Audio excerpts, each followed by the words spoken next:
যুদ্ধবন্ধে Iran এবং যুক্তরাষ্ট্রের আলোচনা চললেও চুক্তির ব্যাপারে কোনো সিদ্ধান্ত হয়নি। ইরানের বন্দরগুলোতে মার্কিন অবরোধ চলায় এখনও বন্ধ হরমুজ প্রণালী। ইয়েমেন ভিত্তিক হুতি গোষ্ঠী হুঁশিয়ারি দিয়েছে, মার্কিন প্রেসিডেন্ট ডোনাল্ড ট্রাম্প শান্তি প্রক্রিয়ায় বাধা দিলে ইয়েমেনে বাব আল মানদেব প্রণালীও বন্ধ করা হতে পারে। এদিকে যে কোনো সময় মধ্যপ্রাচ্যে আবারও যুদ্ধ শুরু হতে পারে বলে হুঁশিয়ারি দিয়েছেন ইরানের পার্লামেন্টের স্পিকার মোহাম্মদ বাগের গালিবাফ। মীর আমিরুল আলমের রিপোর্ট। 200-র বেশি সার্ভিস ও ফিচারে লেনদেনের সব বিকাশ অ্যাপে সম্ভব।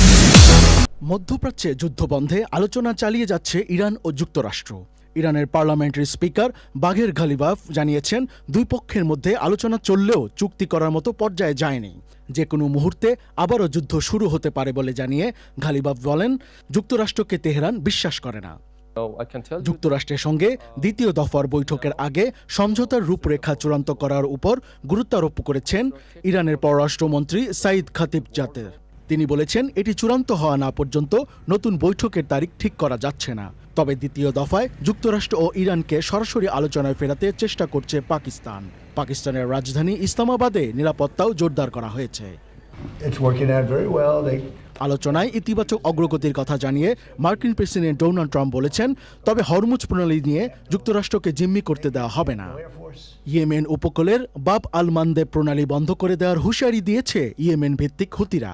লোহিত সাগর ও এডেন উপসাগরকে যুক্ত করা এই বাব আল মানদেব প্রণালী দিয়েই সুয়েজ খালের দিকে জাহাজ চলাচল করে। লেবাননের দক্ষিণাঞ্চলে গত 2 দিন 2 ইসরায়েলি সেনা নিহত হয়েছে। এই নিয়ে চলমান অভিযানে ইসরায়েলি বাহিনীর অন্তত 15 সদস্য নিহত হল।